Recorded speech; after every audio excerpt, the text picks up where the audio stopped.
Hey guys, Dwayne England here on the water with buddy Mike Surdyk, West Coast sales rep for Raymarine. How you doing, man? Doing good, man. Good day on the water. It's a great day to get on the water. We got a fish in the box thanks to our buddy Matt. But hey, got you out here because we're gonna walk through some different steps and things we can do with our Raymarine electronics. Yeah. Kind of help you guys out when it comes to just dialing in certain things. You get a ton of phone calls, questions all the time. Yep. And so we're gonna create a library of sorts, a small library of these tutorial, quick little insightful how-tos. Yeah. And we're gonna bring that to you right now.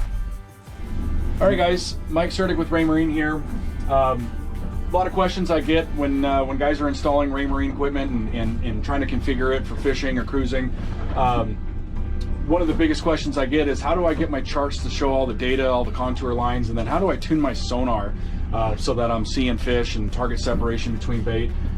One of the screens that guys run most often is a split screen with the chart and the fish finder. So we'll select this page right here for you guys. And on the left, I've got all my navigation. I'm using a Navionics Platinum chip. On the right, I'm running my traditional sonar. This is a high chirp frequency out of an Airmar TM275, low, high, wide.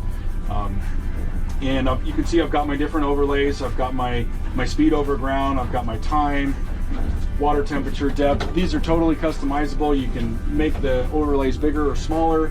But really what we're focused on here is these contour lines. And as a lot of guys know, when you're blackmouth fishing or lingcod fishing or what have you, you're always trying to find a good contour line to stay on. And here, what we've done is we've made the deep water number 100 feet. So where the color contrast changes from blue to white, we know is a 100-foot mark. So visually, when you're fishing, if somebody else is grabbing the con or got to take control of the wheel, you can just look along your charts and say, okay, where the breaking color there, that's our 100-foot mark, right?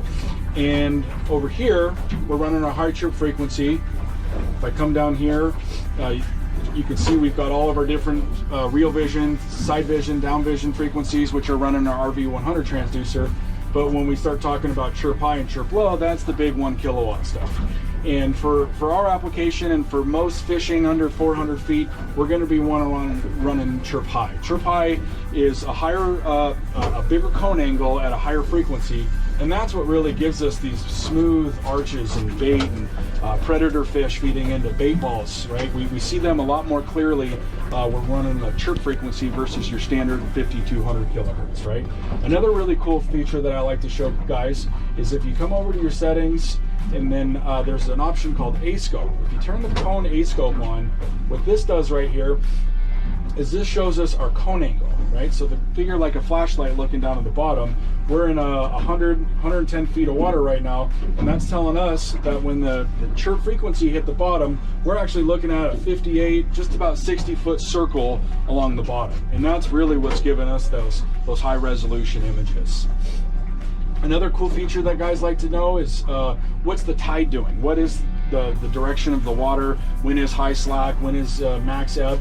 And if you zoom out on your chart here, we'll see that there's tide stations located all around the Puget Sound and all over the charts. And so if I wanted to know what the tide was doing here at Edmonds, it's just a tap and hold on the icon here, and then hit tide station, and here we're animating our tides, right? So we know that the high tide was at 6:10 a.m. of 11.6 feet, and we're ebbing right now to a low tide at 12:15 of just over 3 feet. So very cool, very useful feature. If you wanted to know what the tide was going the next day, you can hit next, you can hit next, you can actually change the tide. You could look at tides from 6 months from now if you wanted to. So very cool to understand, plan your day, understand what the water is going to be doing.